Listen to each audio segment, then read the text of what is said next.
Hey guys, once again welcome back to my channel AP Education Hub, and today in this video we will do class 12 political science, the very first chapter, Cold War and non-aligned movement. This is the part 3 of this chapter. Part 1 and part 2 I have already uploaded. So आप लोगों को उसके link मैं आप लोगों को description box में दे दूंगी. वहाँ से पहले आप लोग वो दोनों वीडियोस देख लें ताकि इस वीडियो के साथ लिंक अप कर सकें. तो इस वीडियो को स्टार्ट करते हैं. जो और पार्ट 1 और पार्ट 2 है उसमें मैंने आप लोगों को बताया था कि जो वर्ल्ड वॉर थे वो क्यूबा मिसाइल क्राइसिस या जो आप लोगों के अरीना ऑफ कोल्ड वॉर हैं नाम के बारे में हम लोगों ने डिस्कस कर लिया है, और जो भी सुपर पावर्स ने ट्रीटीज़ की थी उनके बारे में भी हमने डिस्कस कर लिया है. तो अब हम पार्ट 3 में क्या डिस्कस करेंगे? पार्ट 3 में हम डिस्कस करेंगे NIEO. ये एक काफ़ी इम्पॉर्टेंट टॉपिक है इस चैप्टर का. NIEO की फुल फॉर्म क्या है? New international economic order. ये टॉपिक काफ़ी वास्ट नहीं है बट समझना बहुत ज़्यादा इम्पॉर्टेंट है. NIEO है क्या? तो आप लोगों को इसकी फुल फॉर्म तो चलो पता लग गई. न्यू इंटरनेशनल इकोनॉमिक ऑर्डर कि मतलब एक इकोनॉमिक ऑर्डर आया था, इंटरनेशनल इकोनॉमिक ऑर्डर आया था, लेकिन उसमें था क्या वो इसमें हमें समझने की ज़रूरत है. तो जो आप लोगों की बुक में चैप्टर 5 है इंटरनेशनल ऑर्गेनाइजेशन, उसमें आप लोग पढ़ेंगे यूनाइटेड नेशंस के बारे में. तो यूनाइटेड नेशंस की काफ़ी सारी एजेंसीज हैं, उन्हीं में से एक है UNCTAD, UNCTAD, United nation conference on trade and development. तो जो UNCTAD है, United nation conference of trade and development, इसी के थ्रू जो आप लोगों का NIEO है ये आया था, new international economic order. UNCTAD के थ्रू ही आया था.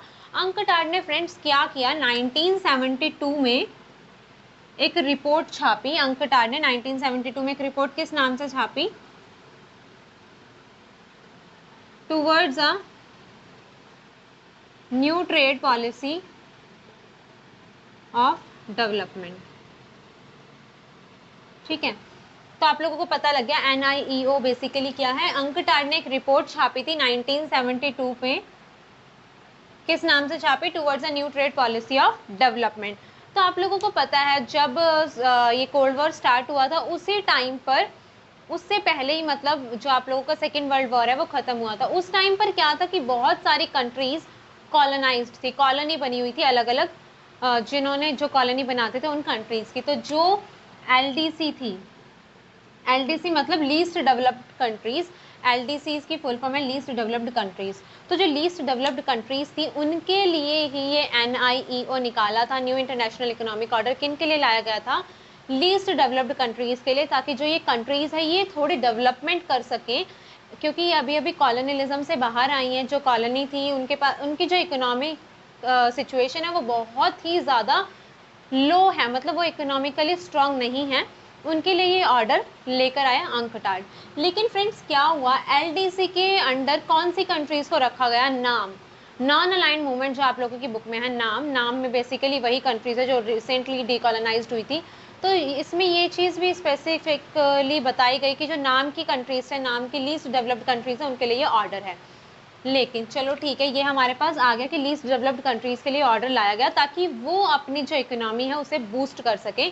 और जो ये रिपोर्ट छापी थी उसमें 4 बेसिकली पॉइंट्स थे, 4 पॉइंट्स उन्होंने, 4 पर्पस उन्होंने दिखाए कि हाँ हमें इनके लिए ये करना चाहिए, लीस्ट डेवलप्ड कंट्रीज़ के लिए हमें ये 4 स्टेप्स उठाने चाहिए ताकि जो उनकी इकोनॉमिक सिचुएशन है वो बूस्ट हो सके. कौन कौन से कदम उठाने की यहाँ पर बात हुई फ्रेंड्स? एक तो ये कि जो उनके नेचुरल रिसोर्सेज हैं, आप लोगों को इसके पूरे पॉइंट्स नोट्स में मैं आप लोगों को दे दूंगी, यहाँ पर सिर्फ आप लोगों को समझने की ज़रूरत है. ठीक है, तो उन्होंने 4 पर्पस में से सबसे पहला पर्पस दिया कि जो उनके नेचुरल रिसोर्सेज हैं, किन के natural resources? Least developed countries के जो नेचुरल रिसोर्सेज हैं उन पर उन्हीं को हक दिया जाए, उन्हीं का उन पर राइट हो कि मतलब जो उनके नेचुरल रिसोर्सेज है वो उनको यूज़ कर सके. इससे पहले तक क्या होता था, जो कॉलोनी बना रखी थी जिन कंट्रीज़ ने वो उनके नेचुरल रिसोर्सेज का यूज़ करती थी, या तो फिर जो सुपर पावर्स के अलाइज बने हुए थे वो उनका यूज़ करती थी. मतलब इस रिपोर्ट में ये पहला पॉइंट दिया गया कि उनके नेचुरल रिसोर्सेज पर सबसे पहला हक जो है वो उन्हीं का होना चाहिए. सेकंड था कि जो वेस्टर्न मार्केट है, वेस्टर्न मार्केट को इन लोगों के लिए खोला जाए। थर्ड था आप लोगों का कॉस्ट ऑफ टेक्नोलॉजी, की जो टेक्नोलॉजी की कॉस्ट है उसे थोड़ा कम किया जाए। मैं आप लोगों को अभी इसको एक्सप्लेन करती हूँ, एक बार चारों लिख लूँ। और प्रोवाइड अ ग्रेटर रोल, किसमें, ये आप लोगों को भी बताती हूँ। तो देखो ये 4 पॉइंट्स इन्होंने रिपोर्ट में छापे। फर्स्ट हम डिस्कस कर चुके हैं कि नेचुरल रिसोर्सेज पर उनको राइट होना चाहिए, वो अपने नेचुरल रिसोर्सेज को यूज़ कर सके। सेकेंड है वेस्टर्न मार्केट। जो वेस्टर्न मार्केट है, मतलब वेस्टर्न कंट्रीज़ की जो मार्केट है, उनको इन लीस्ट डेवलप्ड कंट्रीज़ के लिए खोला जाए ताकि वो लोग वहाँ पर जाकर क्या कर सके, ट्रेड कर सके। देखो ट्रेड का मतलब आप लोगों को पता है, ट्रेड का मतलब क्या होता है, व्यापार। तो बेसिकली ये जो NIEO था, ये ट्रेड से रिलेटेड था पूरा, कि जो लीस्ट डेवलप्ड कंट्रीज हैं वो ट्रेडिंग कैसे करे, व्यापार कैसे कर सके। क्योंकि देखो जो हमारी ट्रेडिंग है उसी से ही कोई कंट्री स्ट्रांग बनती है, डेवलप्ड बनती है, डेवलपमेंट के अंडर आती है। कि डेवलप्ड है, चलो ठीक है, अंडर डेवलपमेंट है कि अभी डेवलप हो रही है। तो जो हमारी कंट्री की ट्रेडिंग है वही हमारी कंट्री की इकोनॉमिक सिचुएशन को बयां करती है एक तरीके से। तो जो वेस्टर्न मार्केट थी उसको, वेस्टर्न कंट्रीज आप लोगों को पता है बहुत ही ज़्यादा इकोनॉमिकली स्ट्रांग है, और वो कंट्रीज क्या करते हैं, लीस्ट डेवलप्ड कंट्रीज में आकर अपना सामान बेचती हैं, लेकिन जो लीस्ट डेवलप्ड कंट्रीज हैं उनका सामान उनकी मार्केट तक नहीं जा पाता। तो इसमें सेकेंड पॉइंट ये दिया गया कि वेस्टर्न मार्केट को इन लोगों के लिए ओपन किया जाए ताकि वो लोग वहाँ पर ट्रेडिंग कर सके। थर्ड पॉइंट था आप लोगों का cost of technology. Cost of technology के मतलब ये कि जो टेक्नोलॉजी है अभी लीस्ट डेवलप्ड कंट्रीज के पास नहीं है, जो भी डेवलप्ड कंट्रीज हैं उनके पास है, लीस्ट डेवलप्ड कंट्रीज के पास नहीं है। तो जो डेवलप्ड कंट्रीज अपनी टेक्नोलॉजी इनके साथ शेयर करे वो बहुत कम हो, मतलब जो टेक्नोलॉजी शेयर करने की कॉस्ट हो वो ज़्यादा ना हो, इतनी हो कि मतलब ये उसका पे कर सके, मतलब सोचना ना पड़े। बिकॉज अगर हमें इन्हें डेवलप्ड बनाना है तो इनके लिए इतना तो करना होगा कि मतलब कॉस्ट ऑफ टेक्नोलॉजी को थोड़ा कम किया जाए ताकि ये उस टेक्नोलॉजी को ले सके। लास्ट पॉइंट था प्रोवाइड अ ग्रेटर रोल, किसमें, इंटरनेशनल इकोनॉमिक इंस्टीट्यूशंस में। कि जो भी आप लोगों के इंटरनेशनल इकोनॉमिक इंस्टीट्यूशंस हैं, जैसे कि वर्ल्ड बैंक हो गया, IMF हो गया, इंटरनेशनल मॉनेटरी फंड, या जो भी और इंटरनेशनल इकोनॉमिक इंस्टीट्यूशंस हैं, उनमें इनको ग्रेटर रोल प्रोवाइड किए जाएं। कि मतलब ये ना हो कि जो उसका सेक्रेटरी है वो इस कंट्री से, उस कंट्री से, नो, इनको भी उसमें इम्पोर्टेंस दी जाए ताकि तभी तो ये लोग उसका यूज़ कर पाएंगे। अगर इनके पास रोल ही नहीं है तो ये किस तरीके से उसका बेनिफिट उठा पाएंगे। अगर ये करना है तो उनके लिए रोल भी तो उन्हें प्रोवाइड करो, तभी तो वो अपना एक अपने आप को प्रेजेंट कर पाएंगे, रिप्रेजेंट कर पाएंगे इंटरनेशनली, राइट। तो इस तरीके के इन्होंने रिपोर्ट में ये 4 पर्पस दिए कि इस तरीके के लिए इनके लिए इस तरीके से काम होना चाहिए। उसके बाद फ्रेंड्स चलो इन्होंने ये तो बना दिया कि लिस्ट डेवलप्ड कंट्रीज के लिए हम लोग थोड़ा अच्छा कर लेते हैं ताकि वो भी थोड़ी डेवलप्ड हो जाए। लेकिन 1972 में रिपोर्ट छपी, लेकिन 1980 के बाद के जो ईयर्स थे, 1980s के बाद क्या हुआ, इसका अगेंस्ट होने लगा, मतलब इसके अगेंस्ट में वॉइस उठने लगी कि जो भी डेवलप्ड कंट्रीज थी ना उन्हें ये चीज रास नहीं आ रही थी।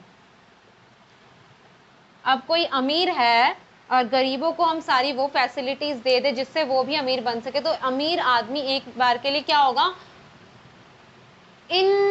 इनसिक्योरिटी हो जाएगी उसके अंदर, इनसिक्योरिटी की ये तो मेरे बराबर पहुंच जाएगा, फिर मेरा क्या होगा, राइट।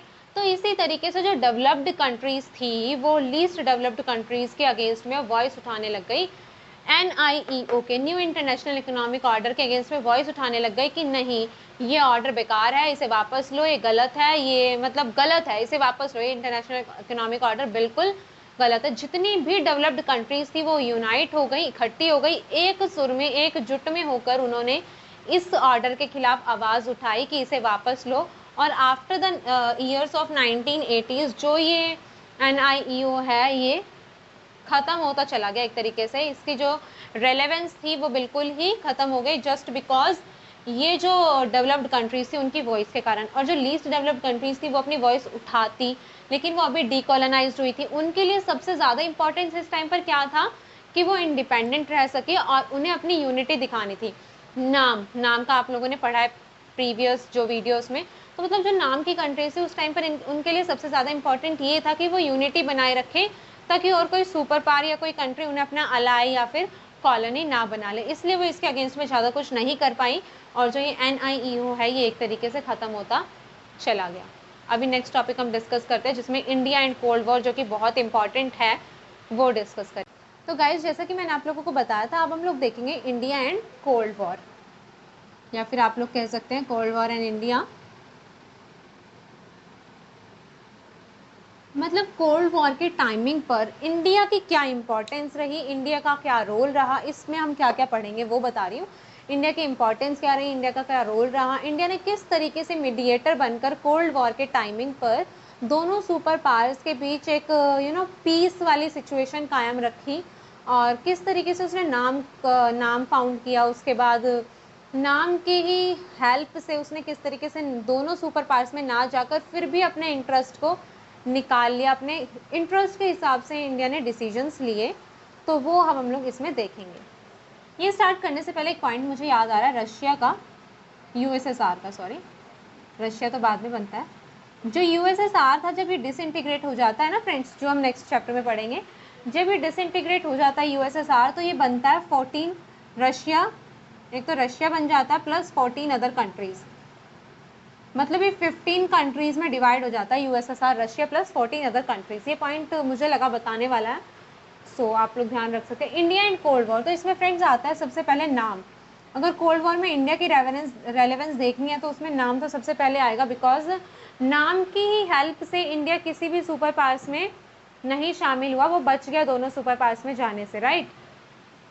तो नाम है, या फिर आप लोग कह सकते हैं इंडिया ने किस तरीके से रिस्पॉन्ड किया कोल्ड वॉर की सिचुएशन को, या नाम ने उसको किस तरीके से बेनिफिट किया। मतलब आप लोग या तो कह सकते हैं कि नाम ने किस तरीके से बेनिफिट किया, या फिर इंडिया ने कोल्ड वॉर को किस तरीके से रिस्पॉन्ड किया, ये अब हम लोग इसमें देखेंगे।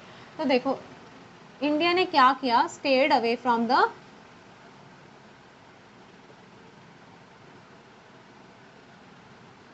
अलायंसेस। इंडिया दोनों ही अलायंसेस से दूर रहा, इंडिया कोई से भी अलाई ग्रुप में शामिल नहीं हुआ, ना ही USA के अलाई ग्रुप में शामिल हुआ, ना ही USSR के, NATO, SEATO, CENTO, Warsaw Pact, किसी में भी इंडिया शामिल नहीं हुआ। It stayed away from both the alliances. साथ ही साथ इंडिया ने एक दूसरा काम किया जो कि बहुत ही ज़्यादा तारीफ़ काबिल है, मतलब खुद तो वो दूर रहा, साथ ही साथ रेज्ड वॉइस अगेंस्ट, किसके अगेंस्ट में उसने वॉइस उठाई, ये आप लोगों को नोट्स में मिल जाएगा, मैं आप लोगों को सिर्फ समझा देती हूँ, बिकॉज लिखूंगी तो बहुत टाइम वेस्ट होगा, राइट। तो इंडिया ने वॉइस उठाई किसके अगेंस्ट में, कि जो न्यूली डीकॉलोनाइज्ड कंट्रीज हैं, जो कंट्रीज अभी अभी डीकॉलोनाइज्ड हो रही हैं, वो किसी भी सुपर पावर के अलाई ग्रुप में शामिल ना हो, इंडिया ने इसके अगेंस्ट में वॉइस उठाई। खुद तो दूर रहा, साथ ही साथ जो, क्योंकि इंडिया भी एक कॉलोनी था, इंडिया उस चीज़ से गुजर चुका था, तो इंडिया उस चीज़ को बेटर फील कर सकता था कि अगर हम दूसरे ग्रुप में जाएंगे, मतलब हमारे इंडिपेंडेंट, हमारी फ्रीडम किसी काम की नहीं है, हमें ना ही मिलती इससे आज़ादी, राइट, इससे अच्छा ना ही मिलती, किसी और की कॉलोनी ही बनना है तो इसीलिए इंडिया खुद भी अलाइज ग्रुप से दूर रहा, साथ ही साथ वॉइस उठाई कि जो न्यूली डीकॉलोनाइज्ड कंट्रीज हैं वो किसी भी अलाई ग्रुप में शामिल ना हो। थर्ड पॉइंट यहाँ पे आप लोगों को आता है फ्रेंड्स, कि जो इंडिया है, इंडिया ने क्या किया, नाम ने उसको किस तरीके से बेनिफिट किया। आप लोगों को पता होगा इंडिया हमेशा अपने बेनिफिट्स के हिसाब से डिसीजन लेता रहा, क्यों, क्योंकि उसके पास नाम का एक सपोर्ट था, बिकॉज बायपोलैरिटी हमने पढ़ा कि 2 पोल्स में बढ़ चुकी थी दुनिया, first pole is USA, second pole is USSR, and third pole जो कि चैलेंजिंग टू बायपोलैरिटी कहा गया वो था नाम। तो इंडिया ने क्या किया, टेक डिसीजंस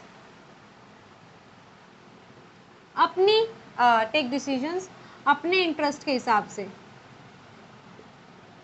अपना इंटरेस्ट देखा कि हाँ मतलब अपने इंटरेस्ट के हिसाब से इंडिया इंटरनेशनली डिसीजंस लेता रहा कि इस चीज़ में मेरा बेनिफिट है, then I will go with that ally group और नॉट। तो इस तरीके से इंडिया ने अपने इंटरेस्ट के हिसाब से कि उसको इस चीज़ से फ़ायदा हो रहा है या उसको इस चीज़ से नुकसान हो रहा है, मतलब क्योंकि वो किसी भी अलाई ग्रुप में शामिल नहीं था, इसलिए वो अपने आप को इंडिपेंडेंटली इंटरनेशनली रिप्रेजेंट कर पाया, और इसी कारण वो अपने इंडिपेंडेंटली इंटरनेशनल पर्सनल इंटरेस्ट के हिसाब से ही डिसीजन ले पाया कि हाँ इस चीज़ में मेरा बेनिफिट है तो क्यों ना मैं इस चीज़ को लूँ, अगर इस चीज़ में मेरा बेनिफिट नहीं है तो उस चीज़ से वो दूर रहा। तो अपने हिसाब से तो उसने डिसीजंस लिए ही, लेकिन साथ साथ में इससे उसे क्या बेनिफिट हुआ कि जो सुपर पावर्स थी वो उनका अलाई ग्रुप नहीं बना। मतलब उनका अलाई ग्रुप नहीं बना तो उससे इंडिया को ये फ़ायदा हुआ कि वो अपने इंटरेस्ट के हिसाब से डिसीजन लिए, ना कि किसी और सुपर पावर्स के इंटरेस्ट के हिसाब से। फोर्थ पॉइंट अब आप लोगों का आता है कि इंडिया ने कई बार मीडिएटर बनकर भी जो दोनों सुपर पावर्स है उनकी हेल्प की। मतलब अगर वो किसी एक सुपर पावर का अलाई होता, बेशक वो सुपर पावर राइट होती, रॉन्ग, मतलब मान लो वो सुपर पावर गलत है, फिर भी इंडिया को उसी सुपर पावर को राइट बोलना पड़ता, बिकॉज वो उसका अलाई ग्रुप है, अलाई है उसका, उसके ग्रुप में शामिल है। लेकिन बिकॉज वो किसी का भी अलाई नहीं था, इसीलिए वो अपने जो उसको लगता था कि हाँ भाई ये इस तरीके से है, वो उसी चीज़ को सही बोलता, उसी चीज़ को गलत बोलता, और मीडिएटर बनकर उसने हेल्प की। आप लोगों को पता होगा जो अरीनाज ऑफ कोल्ड वॉर में हमने पढ़ा था, 1950 में हुआ था कोरिया वॉर, याद है? कोरिया वॉर पढ़ा था जो 1950 में हुआ था। बिकॉज इंडिया किसी भी सुपर पावर में नहीं था शामिल, इसी कारण वो इस टाइम पर क्या कर पाया, मीडिएटर की तरह काम कर पाया, कि मतलब उसने दोनों सुपर पावर्स को समझाने की कोशिश की, दोनों के बीच मध्यस्थता की, और इसी कारण जो ये अरीना ऑफ कोल्ड वॉर था, ये मतलब आगे नहीं बढ़ा कि ठीक है वो उस चीज़ तक रह गया, वरना थर्ड वर्ल्ड वॉर भी हो सकता था, क्योंकि इंडिया किसी भी ग्रुप में शामिल नहीं था, तो उससे से एक ये फ़ायदा भी हुआ। और साथ ही साथ फ्रेंड्स, इंडिया इस सिचुएशन में रहा कि कोई भी अगर एक सुपर पावर्स के अगेंस्ट में जा रही है तो वो दूसरे के साथ ले लेगा। तो किसी भी ग्रुप में शामिल होने से ना होने से ये फ़ायदा हुआ कि अगर एक सुपर पावर अगेंस्ट में जा रही है तो वो दूसरे की हेल्प ले लेगा, दूसरी जा रही है, देन उसके पास एक स्कोप था, अगर वो किसी का अलाय होता तो वो सिर्फ उसी से हेल्प लेता, जो वो कहता वही उसे करना पड़ता। तो ये तो आगे कि इंडिया को नाम से ये बेनिफिट्स हुए, या फिर कोल्ड वॉर के लिए उसने इस तरीके से रिस्पॉन्ड किया। लेकिन अब कुछ क्रिटिक्स भी आते हैं, और क्रिटिक्स क्या कहते हैं कि इंडिया के लिए वो एक वर्ड देते हैं, अनप्रिंसिपल्ड। वो इंडिया को किस वर्ड से डिस्क्राइब करते हैं, अनप्रिंसिपल्ड वर्ड से डिस्क्राइब करते हैं कि इंडिया, क्रिटिक आप लोगों को पता है ना क्या होता है, कि जो मतलब नुक्स छांटते हैं दूसरों में, क्रिटिसाइज करते हैं दूसरों को, तो ये तो क्रिटिक्स ने क्या किया कि क्या कहा कि इंडिया ने ना कोई सी भी सुपर पावर के अलाई ग्रुप में शामिल हुआ और उसने नाम क्रिएट कर लिया। तो वो इस चीज़ को लेकर भी इंडिया को क्रिटिसाइज करते हैं कि इंडिया अनप्रिंसिपल्ड रहा। क्यों रहा? बिकॉज वो अपने इंटरेस्ट के हिसाब से डिसीजंस लेता रहा। अब कोई भी है, अगर मैं हूँ, आप हो, कंट्रीज़ को छोड़ देते, अगर हम ही हैं, जिस चीज़ में हमारा इंटरेस्ट होगा उसी को हम लेंगे। अगर मान लो उस ग्रुप में जाने से मेरे को कुछ नुकसान हो सकता है तो मैं वहाँ क्यों जाऊँगी? अगर हमारे क्लास में 2 ग्रुप्स हैं, इस ग्रुप में जाने से मुझे नुकसान हो रहा है, इसमें भी जाने से, तो मैं अपना तीसरा ग्रुप बनाऊंगी ना, या फिर किसी में भी शामिल नहीं होंगी, या जिससे मुझे बेनिफिट मिल रहा है उसमें शामिल होंगी। मतलब हम अपने इंटरेस्ट के हिसाब से चलते हैं, not in the politics but also in are real life. हम अपनी रियल लाइफ में भी इंटरेस्ट के हिसाब से चलते हैं, कि मतलब इंडिया अनप्रिंसिपल्ड रहा, अपने इंटरेस्ट के हिसाब से काम करता रहा, और अपने उसने इंटरनेशनली ना सोचकर अपने नेशनली इंटरेस्ट को छोड़ दिया। मतलब इंटरनेशनली इंटरेस्ट छोड़कर नेशनल, मतलब अपना पर्सनल इंटरेस्ट सोचा। ये बात सही भी लगती है और गलत भी, बिकॉज अगर वो अपना नेशनल इंटरेस्ट सोचता तो वो और जो डीकोलोनाइज्ड कंट्रीज थी उनके अगेंस्ट में वॉइस क्यों उठाता, जो कोरिया वॉर था उसमें मीडिएटर का काम क्यों करता? उसने तो ऐसा कहीं कुछ नहीं किया कि हाँ सिर्फ अपने इंटरेस्ट के बारे में सोचा, ऐसा तो नहीं है। अपने इंटरेस्ट के बारे में सोचा, भले बेशक सोचा, लेकिन उसने दूसरों के बारे में भी सोचा कि मीडिएटर का काम किया है, या दूसरों को सुपर पावर का अलाई बनने से भी रोका है, तो उसने काम तो किया। मतलब ये point, unprincipled term is not right in my perspective, in my point of view, but critics are right in their own perspective. So unprincipled इन्होंने टर्म दी। और दूसरा ये लोग कहते हैं, क्रिटिक्स 2 पॉइंट से डिस्क्राइब करते हैं इन्हें। दूसरा ये कहते हैं कि जो 1971, आप लोगों को याद होगा 1971 में इंडिया का बांग्लादेश के साथ वॉर हुआ था, याद है? ओके, 1971 में इंडिया का बांग्लादेश के साथ वॉर हुआ था। उस टाइम पर हमारी प्राइम मिनिस्टर थी श्रीमती इंदिरा गांधी। तो इंदिरा गांधी ने क्या किया, शी वॉज वेरी क्लेवर, कि मतलब उस टाइम पर उन्होंने बहुत अच्छा डिसीजन ये लिया कि उन्होंने क्या किया ना, कि जो रशिया है, सॉरी यहाँ पर हम रशिया नहीं लिख सकते हैं, जो यूएसएसआर था उसके साथ हमने 20 ईयर्स की एक अग्रीमेंट साइन की कि यूएसएसआर हमें सपोर्ट करेगा, हमें हेल्प करेगा, और हथियार वगैरह भी। आज तक जो रशिया है ना, उससे ही हम सबसे ज़्यादा जो मिसाइल्स हैं, बॉम्ब्स वगैरह हैं, न्यूक्लियर हेल्प है, मतलब जो टेक्नोलॉजी है या बॉम्ब्स वगैरह, मिसाइल वगैरह, आज तक हमारे पास सबसे ज़्यादा रशिया से ही आती हैं। और रशिया का सबसे ज़्यादा जो मिसाइल वगैरह का शेयर होल्डर है वो इंडिया ही है, मतलब इंडिया ही उससे सबसे ज़्यादा मिसाइल्स परचेज करता है आज तक। हालांकि इन प्रेजेंट टाइम चाइना से उसकी काफ़ी अच्छी बॉन्डिंग हो रही है, बट आज तक रशिया से काफ़ी अच्छी बॉन्डिंग हमारी थी। और 1971 में इंदिरा गांधी ने क्या किया कि यूएसएसआर से 20 ईयर्स का अग्रीमेंट साइन कर लिया, बिकॉज उस टाइम पर क्या हो रहा था, बांग्लादेश हम पर हमला करने की कोशिश कर रहा था, और जो इंडिया था अभी अभी डीकॉलोनाइज्ड हुआ था, इतना ज़्यादा स्ट्रांग नहीं था। तो मतलब हमने अपना बेनिफिट सोचा, ऑब्वियसली सोचेंगे हमारे पास अगर वॉर वाली सिचुएशन है कि हमें उससे किस तरीके से बाहर आना है, तो उन्होंने इनके साथ ये ट्रीटी की। तो अब हमारा कोल्ड वॉर तो खत्म हो, इंडियन कोल्ड वॉर खत्म हो गया। बट अब हमारे पास आता है नाम का टॉपिक, जो कि इम्पॉर्टेंट भी एग्जाम्स में आ भी जाता है कई बार, कि जो नाम की रेलेवेंस है वो आज भी है या नहीं। कुछ लोग कहते हैं कि जो नाम है उसने अब अपने रेलेवेंस खो दिया है, कि अब वो इतना ज़्यादा इम्पॉर्टेंट नहीं रहा है। कुछ तो कहते हैं कि वो बिल्कुल ही इम्पॉर्टेंट नहीं रहा है, बिल्कुल रेलेवेंस नहीं रही है। But no, I don't think so. जो नाम है उसकी रेलेवेंस कम ज़रूर हुई है, बट ख़त्म नहीं हुई है, राइट। ख़त्म क्यों नहीं हुई है? बिकॉज जो भी थर्ड वर्ल्ड कंट्रीज़ हैं,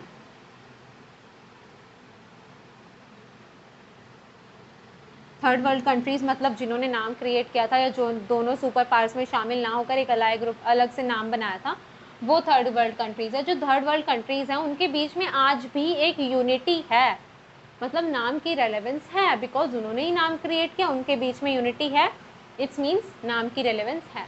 सेकेंड पॉइंट ये आता है फ्रेंड्स कि जो ये थर्ड वर्ल्ड कंट्रीज़ हैं, इनके बीच में ये अग्रीमेंट है कि अगर किसी पर कभी भी कोई दबाव आता है, कोई परेशानी आती है, या वर्ल्ड दोबारा से किसी कोल्ड वॉर वाली सिचुएशन में चला जाए, कि मतलब डिवाइड हो जाए, तो ये जो थर्ड वर्ल्ड कंट्रीज़ हैं ये अपनी यूनिटी को हमेशा बनाए रखेंगी, और जो दूसरी कंट्रीज़ अगर उन्हें कोई खतरा होता है तो ये हमेशा उनकी हेल्प करेंगी। थर्ड आता है नाम की रेलेवेंस क्यों है, बिकॉज जो भी ये थर्ड वर्ल्ड कंट्रीज है ये अपनी इंडिपेंडेंट